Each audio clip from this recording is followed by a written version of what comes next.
السلام علیکم ورحمۃ اللہ وبرکاتہ۔ اللہم صلی علی سیدنا محمد وعلی آل سیدنا محمد وصحاب سیدنا محمد بعدد کل ذکرہ الف الف مرہ۔ یا رب العالمین، پیارے نبی آقا علیہ الصلوۃ والسلام کی ساری امت کے اوپر خصوصاً بالخصوص نگاہ کرم فرما، اور یا رب العالمین ہر طرح کی غلطی کوتاہی درگزر فرما، ہر طرح کی خیر فرما، رحمت فرما، فضل فرما، اور ظاہر اور باطن پاک فرما دے، دین اور دنیا آسان فرما دے، اول اور آخر بہتر فرما دے۔ یا رب العالمین، ہمیں آپ پیارے پیارے آقا علیہ الصلوۃ والسلام کے جو بتائے ہوئے راستے ہیں ان کے اوپر چلنے کی توفیق عطا فرما، اور یا رب العالمین ہمیں دین سمجھنے کی توفیق عطا فرما، آمین یا رب العالمین۔ آپ میرے پیارے پیارے آقا علیہ الصلوۃ والسلام کا فرمان علی شان ہے کہ ہم عائشہ صدیقہ رضی اللہ تعالیٰ عنہ سے یہ روایت ہے کہ آپ نبی کی صلی اللہ علیہ وسلم غسل فرما کے باہر تشریف لائے اور اپنا ایک بال مبارک پکڑا، موئے مبارک پکڑا، اور پکڑ کے کہا کہ اگر کسی شخص نے اس ایک موئے مبارک کی توہین کرنے کی کوشش کی، اللہ اس کو کبھی نہیں بخشے گا۔ تو اللہ تو اس کو کبھی بخشنا بھی مت، جو میرے نبی اکرم صلی اللہ علیہ وسلم کسی ایک موئے مبارک کی توہین کرنے کی کوشش بھی کرے تو اللہ کبھی معاف نہیں فرمائے گا۔ تو دعا کریں کہ کبھی بھولے سے، غلطی سے کسی ایسے بندے کے ساتھ نہ بیٹھیں جو گستاخوں میں شامل ہوتا ہو، جو آپ نبی کی صلی اللہ علیہ وسلم کی شان میں کوئی ایسے الفاظ کہنے والوں کی بھی تائید کرتا ہو۔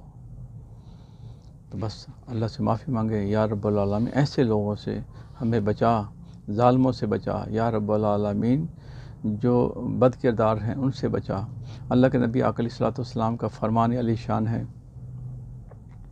کہ تمہارا جو ایمان ہے تمہارے دوست کے ایمان پہ ہوتا ہے، یعنی کہ جیسا میرا دوست ہوگا ویسا میرا ایمان ہوگا۔ تو کوشش کریں کہ اچھے لوگوں میں، نیک لوگوں میں، متقی پرہیزگار درود پاک پڑھنے والے لوگوں میں بیٹھیں تاکہ اللہ تعالی ہمیں بھی معاف فرما دے۔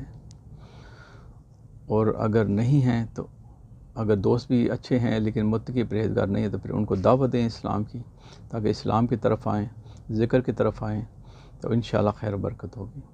اللہ سے دعا کرتا ہوں کہ رب اپنے پیارے نبی آقا علیہ الصلوۃ والسلام کی شان کو بلند فرمائے، اور ہر آیت میرے نبی اکرم صلی اللہ علیہ وسلم کی شان مبارکہ میں ہے کہ اماں صدیقہ رضی اللہ تعالیٰ عنہ سے بے شمار کرامتیں ظاہر ہوئی ہیں، بے شمار انگنت۔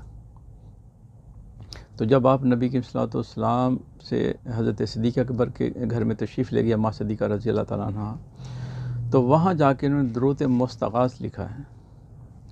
درود مستغاث آپ پڑھیں، آپ کو پورے قرآن کا نچوڑ ملے گا، جو صحابہ کرام کا دین ہے، جو نبی کا دین ہے، اور جو اس کے اوپر چلنے کے لیے جو چیزیں ضرورت ہیں وہ آپ درود مستغاث میں ملیں گی۔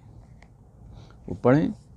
ہر عاشقان رسول کو درود مستغاث پڑھنا چاہیے، اگر کم سے کم پڑھ نہیں سکتے تو پھر سننا چاہیے۔